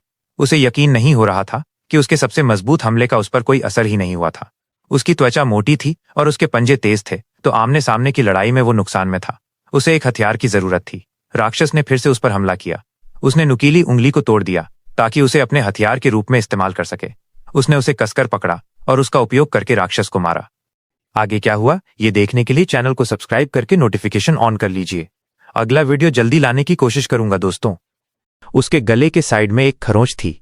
वो निराश था कि ये बहुत गहरी नहीं थी, लेकिन उसे खुशी थी कि राक्षस को दर्द महसूस होता है। चेन ने यह भी माना कि उसका बल अभी भी उसके बराबर नहीं है, भले ही उसने अपना स्तर बढ़ा लिया हो। अगर वो एक बार और उसके पास जा पाता तो वो उसे खत्म कर सकता था। तभी अचानक राक्षस ने धुआं छोड़ा। उसने सोचा कि ये जहरीली गैस है, लेकिन फिर उसे एहसास हुआ कि ये सिर्फ सामान्य कोहरा था। पर उसे हैरानी हुई जब उसके धड़ के साइड में अचानक एक खरोंच आ गई। उसने अपनी तलवार घुमाई, लेकिन वहां कोई नहीं था। फिर उसकी पीठ पर खरोंच आ गई, पर उसे कुछ भी दिखाई नहीं दिया। राक्षस उसे कमजोर करने के लिए कोहरे का इस्तेमाल कर रहा था। वो जानता था कि राक्षस डर रहा था कि वो उसकी कमजोरी ढूंढ लेगा, इसलिए वो कोई बड़ा कदम नहीं उठा रहा था। और अगर वो एक बार हमले से बच भी गया तो भी अगर निश्चित समय खत्म हो गया तो वो हार जाएगा। यही कारण था कि वो लड़ाई को और लंबा नहीं खींच सकता था। हमारा नायक उसे ढूंढने के लिए दृढ़ था। उसने खुद को शांत रहने और अपनी इंद्रियों पर ध्यान केंद्रित करने के लिए तैयार किया। उसका ध्यान केंद्रित होते ही उसकी आंखें चमक उठीं। उसे एक हल्की हरी धुंध दिखाई दी जो लगातार हिल रही थी। आखिरकार उसे अपना लक्ष्य मिल गया और जब उसने उस पर हमला किया तो उसने उसे पकड़ लिया। राक्षस हैरान हो गया। चेन ने उसकी बांह काट दी। राक्षस से बहुत खून बहने लगा। उसे मौका मिला, इसलिए उसने उसे छुरा घोंप दिया। लेकिन अचानक उसके दिल में एक भयानक दर्द हुआ। उसने सोचा कि शायद ये इसलिए था क्योंकि वो अपनी सीमा तक पहुंच गया था। राक्षस ने मौका देखा और उसके हथियार को दूर फेंक दिया। फिर उसने अपनी लंबी जीभ बाहर निकाली और उसे धड़ पर मार दिया। चेन ने हार मानने से इनकार कर दिया, इसलिए उसने फिर से उधार ली हुई शक्ति का इस्तेमाल किया। उसने उस जीभ को पकड़ लिया जो उसके धड़ पर फंसी हुई थी और राक्षस को अपनी ओर खींच लिया। फिर उसने दोनों हाथों से अपना मुंह खोला। उसने इसे बहुत चौड़ा फैलाया। उसने अपनी सारी ताकत लगा दी। राक्षस को तब तक दर्द हुआ जब तक चेन ने राक्षस को पूरी तरह से 2 हिस्सों में नहीं तोड़ दिया। अखाड़े के बॉस ने स्थिति के बारे में पूछा, लेकिन उसका कर्मचारी स्क्रीन पर कुछ भी नहीं देख सका। आखिरकार कोहरा छट गया।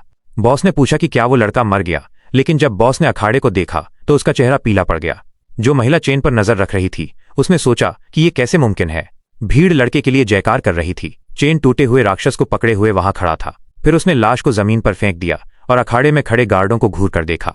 इससे वे डर गए। अखाड़े के बॉस ने पूछा कि ये कैसे मुमकिन है। उसे यकीन नहीं हो रहा था कि वो लड़का सच में जीत गया था, खासकर जब उसने शहर से उस राक्षस को खरीदने में बहुत पैसा खर्च किया था। मेजबान ने प्रतियोगी को टूर्नामेंट का चैंपियन बनने पर बधाई दी। उसे अपनी पुरस्कार राशि लेने के लिए कर्मचारियों के साथ जाने को कहा गया। उसे मंच के पीछे ले जाया गया और पुरस्कार राशि दी गई। ब्रीफकेस में कुल 510,000 सोने के सिक्के थे। वो उसे लेने ही वाला था, लेकिन उन्होंने उसे बंद कर दिया। अखाड़े के बॉस ने उसे रुकने को कहा। उसने चेन से कहा कि उसने अपना मन बदल लिया है। फिर उसने उसे अपना अनुबंधित लड़ाका बनने और उसकी व्यवस्था के अनुसार लड़ने की पेशकश की, और तभी वो 510,000 सोने के सिक्के रख सकता था, या वो 110,000 सोने के सिक्के लेकर जा सकता था। उसके ऐसा कहने पर चेन ने घूर कर उससे पूछा कि उसका क्या मतलब है। बॉस ने शिकायत की कि उसके सभी अनुबंधित लड़ाके भाग गए हैं और चेन ने उसके मुख्य लड़ाके को मार दिया, जिस राक्षस को उसने बहुत पैसे देकर खरीदा था। उसने दावा किया कि चेन ने समझौता तोड़ दिया है, इसलिए उसे अपने नुकसान का हर्जाना देना होगा। चेन ने उसे बताया कि उसने अतिरिक्त मैचों के लिए कोई शर्त नहीं रखी थी, और जब वो स्टेज पर गया तो अखाड़े के बॉस ने उसे कुछ ऐसा बताया था कि पहचान के बारे में कोई सवाल नहीं होना चाहिए, और स्टेज पर जाने का मतलब है कि वो अपने आप जीवन मृत्यु के समझौते पर हस्ताक्षर करता है। इस प्रकार स्टेज पर प्रतिद्वंद्वी को मारने या मारे जाने की कोई जिम्मेदारी नहीं होती। इसका मतलब है कि प्रतिद्वंद्वी को मारना है या नहीं, ये पूरी तरह से लड़ाके पर निर्भर करता है। अखाड़े का बॉस गुस्से से लाल हो गया, इसलिए चेन ने 5,10,000 सोने के सिक्के लेने का पूरा हक जताया, एक भी सिक्का कम नहीं। अखाड़े के बॉस ने उस पर बंदूक तानते हुए कहा कि वो बस वहां से नहीं जा सकता। चेन ने उसका हाथ पकड़ा और इतना जोर से दबाया कि बंदूक टूट गई। उसने उससे पूछा कि क्या उसे सच में लगता है कि वो उसे रोक सकता है। आदमी दर्द से जोर से चिल्लाया क्योंकि उसकी उंगलियां टूट गई थीं। उसने अपने आदमियों को उसे मारने का आदेश दिया। काले सूट पहने कई आदमियों ने चेन को घेर लिया और उस पर बंदूकें तान दी। चेन ने आह भरी। भीड़ ने गोलियों की आवाज सुनी। महिला ने सुना कि ये वहीं से आ रही थी जहां चेन गया था।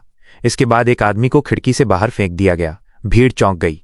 उन्होंने पूछा कि क्या कोई फिल्म शूट हो रही है, क्योंकि इतनी ऊंचाई से कूदना बहुत ज्यादा था। महिला पहले ही समझ चुकी थी कि क्या हो रहा है। चेन ने उस आदमी को मारा और उसके एक दांत को तोड़ दिया। वो ब्रीफकेस पकड़े हुए उनका सामना कर रहा था। उस पर कई गोलियां चलाई गईं। उसने उस आदमी का सिर पकड़ा जिसने गोली चलाई थी, फिर उसने उसे बाहर धकेल दिया। उसके बाद चेन बच निकला और आदमी उसका पीछा करने लगे। उन्होंने पिछले गलियों और बाहर निकलने के रास्तों को रोकने के लिए लोगों को भेजा। इस समय चेन के दिल में दर्द हो रहा था, क्योंकि उसने उधार ली हुई शक्ति का बहुत ज्यादा उपयोग किया था। सबसे बुरी बात यह थी कि उसके शरीर के घाव और भी बदतर हो रहे थे। उसे आश्चर्य हुआ जब किसी ने उसे पकड़ लिया। ये वही महिला थी जिससे वो पहले मिला था। उसने उसका मुंह ढक दिया, जबकि अखाड़े के आदमी उसे ढूंढ रहे थे। वे एक अंधेरी संकरी गली में छिप गए। जब आदमी चले गए तो उसने उसे जाने दिया और बताया कि अब सुरक्षित है। चेन को वो याद थी। उसने उसे अपनी ताकत बचाने के लिए कहा। उसने बताया कि वो एक गुप्त मार्ग जानती है जहां से वो सुरक्षित बाहर निकल सकता है। वो उसे वहां ले गई और उसे सीधा जाने का निर्देश दिया, और वो सुरक्षित बाहर आ जाएगा। उसने उसे सलाह दी कि वे पूरे इलाके को घेर लें, इससे पहले ही वो निकल जाए। उसने पीछे मुड़कर उसे देखा, लेकिन उसने उसे जल्दी जाने के लिए कहा। चेन ने उसे धन्यवाद दिया। फिर वो भागने लगा। उसने एक फोन किया और उसे डांट पड़ी कि वो फिर से ब्लैकवाटर डिस्ट्रिक्ट में गई। दूसरी तरफ के व्यक्ति ने उसे लिन एन कहकर बुलाया। उसने उसे बताया कि उसके पास दादाजी के लिए कुछ है। उसने बताया कि उसे कुछ असामान्य मिला है। कुछ घंटों बाद चेन अपने कमरे में पहुंचा। जैसे ही वो अंदर आया, वो घुटनों के बल गिर गया। उसे असहनीय दर्द हो रहा था। उसका रंग पहले ही पीला पड़ चुका था और उसे बहुत पसीना आ रहा था। फिर वो बेहोश हो गया। उसके आंकड़े बताते हैं कि वो रैंक ई के लेवल 2 पर है, जिसमें उधार ली गई शक्ति 1 की क्षमता है, और उसके पास अभी भी 999 इच्छाएं बची हैं, जिसमें 0 इनाम है। उसके पास अपना कर्ज चुकाने के लिए 5,10,000 है, जिससे कुल कर्ज 99,88,912 हो जाता है। अस्पताल के बिस्तर पर किसी की याद आई। ये माँ अपने बेटे से कह रही थी कि बीमारी 2 या 3 साल में ठीक हो सकती है, लेकिन उसने झूठ बोला था। उसकी बीमारी 2 या 3 साल में ठीक नहीं होगी, और असल में उसके पास जीने के लिए केवल 2 या 3 साल ही बचे थे। उसने कहा कि वो उसे फिर से देखना चाहती है, उसे शादी करते और बच्चे पैदा करते देखना चाहती है, धीरे धीरे बूढ़ा होते देखना चाहती है, और उसके चेहरे को फिर से छूना चाहती है। ये मोबाइल फोन पे चलाया गया एक वीडियो था। फिर माँ ने माफी मांगी कि उसमें अब उसके साथ रहने की ताकत नहीं है। उसने उसे बताया कि वो उससे प्यार करती है। बेटा उसके बगल में रो रहा था। माँ को पहले ही कंबल से ढक दिया गया था, क्योंकि उसके सिर में खास तौर पर तुमसे प्यार है के शब्द गूंज रहे थे। इसके साथ चेन ने अपनी आंखें खोलीं। उसके चेहरे से आंसू बह रहे थे। वो हैरान था और जब उसने खिड़की से बाहर देखा तो सूरज निकल चुका था। उसने पहचान लिया कि ये जो चेन का घर था और वो अभी भी जिंदा था। ये उस सपने की बदौलत था कि वो इतने समय बीत जाने के बाद भी जाग पाया। बॉस ने उससे पूछा कि क्या वो जाग गया है। उसने बॉस से पूछा कि वो पिछले कुछ दिनों से कहाँ था। बॉस ने जवाब दिया कि उसे दूसरी जगहों पर भी बहुत कुछ करना होता है, लेकिन जब वो वापस आया तो उसे वो वहां बेहोश मिला। उसने उसे बताया कि वो पूरे 2 दिन तक बहुत बुरी हालत में था और उसे लगा था कि वो बचेगा नहीं। उसने उससे सब कुछ बताने के लिए कहा। बॉस को पता था कि जब वो दूर था तो वो ऐसी जगह गया था जहां लोग एक दूसरे से लड़ते हैं, और उसने एक राक्षस को हराने के लिए उधार ली गई शक्ति का बहुत ज्यादा इस्तेमाल किया, जिससे लगभग एक प्रतिक्रिया हो गई थी। बॉस ने उसे डांटा क्योंकि उसने उसे पहले ही अपनी शक्ति का अत्यधिक उपयोग न करने के लिए कहा था और उसने उसके दूर रहने पर लापरवाही से इसका इस्तेमाल किया। वो मर सकता था। चेन ने तर्क दिया कि ये लापरवाही नहीं थी क्योंकि ये एक आवश्यकता थी। उसने उसे ज्यादा परेशान न होने के लिए कहा। बॉस ने उससे पूछा कि क्या उसे लगता है कि अगर वो मर जाता है तो वो उसे वापस ला पाएगा। यह असंभव था क्योंकि उसे पुनर्जीवित करने में उसकी अधिकांश शक्ति पहले ही खर्च हो चुकी थी, और अगर वो फिर से मर जाता है तो वो उसे बचा नहीं पाएगा। उसने उसे ये कहकर परेशान किया कि जब उसने जीवन और मृत्यु का अनुभव किया है तो उसे इस मौके को और महत्व देना चाहिए। चेन को यह सुनकर आश्चर्य हुआ, लेकिन वो उससे सहमत था कि उसे इस मुश्किल से मिले मौके को संजोना चाहिए। बॉस खुश था कि वो समझ गया था। इसके बाद उसने बताया कि चेन जिन आधे इंसानी जीवों के बारे में बता रहा है वे उनकी दुनिया की चीज नहीं लगते। चेन ने इस पर ध्यान नहीं दिया क्योंकि वो उस नरक जैसी जगह पर कभी वापस नहीं जाएगा। उसने उस लड़की के बारे में सोचा जिससे वो वहां मिला था, लेकिन फिर उसने उसे भूलने का फैसला किया क्योंकि उसके बारे में कोई नहीं सोच रहा था। उसने बस अपना ध्यान स्तर बढ़ाने पर लगाने का फैसला किया और फिर उसे पैसों की याद आई। उसने ब्रीफकेस खोला और ये देखकर चेन की सांस ली कि पैसे अभी भी वहीं थे। बॉस ने उससे पूछा कि क्या यही वजह थी कि वो अखाड़े में गया था। उसने समझाया कि 5,10,000 के साथ उसे लेन देन की बैठक खत्म होने तक अपना कर्ज चुकाने की चिंता करने की जरूरत नहीं है। इस तरह वो पूरी तरह से स्तर बढ़ाने पर ध्यान केंद्रित कर सकता है, और फिर स्कूल जाने से पहले उसे अपने पेट के घाव का इलाज करवाना होगा। छोटी मोटी चोटें अपने आप ठीक हो गईं, लेकिन पेट की चोट नहीं हुई। उसे अस्पताल जाने की जरूरत है। फिर स्कूल की ट्रेनिंग भी है, और इन सबसे पहले उसे पैसे जमा करने के लिए बैंक जाना होगा। उसने अस्पताल में कितना व्यस्त था इसकी शिकायत की। डॉक्टर ने उसे बताया कि ये कुछ भी गंभीर नहीं था। हालांकि ये एक छेद करने वाला घाव था, लेकिन ये अच्छी तरह से ठीक हो रहा था। उसे इसे साफ रखने और फिर से चोट न लगने के लिए कहा गया। डॉक्टर ने उसे बताया कि इतनी तेजी से ठीक होना सामान्य लोगों के लिए मुमकिन नहीं था। इसलिए डॉक्टर ने पूछा कि क्या वो एक प्रॉफिट पैगंबर है, और उसने हाँ कहा। फिर डॉक्टर ने उसे बताया कि प्रॉफिट को अक्सर चोट लगती रहती है और उनके अस्पताल में एक छूट ऑफर है। अगर वो एक कार्ड लेता है तो उसे बाद में छूट मिल सकती है। चेन ने मना कर दिया और कहा कि वो सामान्य दवा चाहता था। डॉक्टर ने उसे एक खास एंटी इन्फ्लेमेटरी, सूजन कम करने वाली दवा दी। चेन को राहत मिली कि राक्षस की जीभ जहरीली नहीं थी। उसने आराम महसूस किया, लेकिन उसकी आंखों में खुजली होने लगी। डॉक्टर ने उसे दवा दी और उसे बाहर भुगतान करने के लिए कहा। उसने देखा कि बोतल में रोशनी थी, इसलिए उसने उसके बारे में पूछा, लेकिन डॉक्टर ने उसे बताया कि उसे कोई रोशनी नहीं दिख रही है और ये प्रॉफिट के लिए सिर्फ एक सामान्य एंटी इन्फ्लेमेटरी है। वो उलझन में पड़ गया क्योंकि वो इसे साफ साफ देख सकता था और ये कोई भ्रम नहीं लग रहा था। उसने सोचा कि क्या वो अकेला है जो इसे देख सकता है। डॉक्टर को लगा कि वो तनाव के कारण भ्रमित हो सकता है। उसने समझाया कि प्रॉफिट के लिए तनावग्रस्त होना सामान्य है। फिर उसने उसे एक परामर्श कार्यक्रम बेचने की कोशिश की। उसके बाद वह कमरे से बाहर निकला। उसे दवाएं और लोग चमकते हुए दिखाई दे रहे थे। उसने सोचा कि क्या ये इसलिए है क्योंकि वो एक प्रॉफिट है। सामान्य लोगों और प्रॉफिट के बीच का अंतर यह है कि उन्हें सितारा ऊर्जा से बढ़ाया गया है या नहीं। उसने सोचा कि क्या ये सितारा ऊर्जा द्वारा दी गई रोशनी थी। उसने सोचा कि क्या ये लड़ाई के कारण था।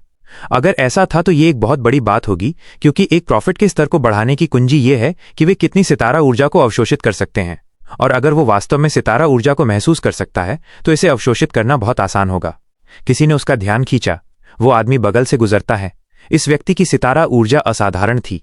आदमी ने पीछे मुड़कर देखा क्योंकि उसे महसूस हुआ कि उसे देखा जा रहा था, लेकिन वो जानता था कि वहां कोई मजबूत लोग नहीं थे। इस आदमी ने एक कॉल का जवाब दिया और दूसरी तरफ के व्यक्ति ने उससे पूछा कि वो अस्पताल में क्यों है।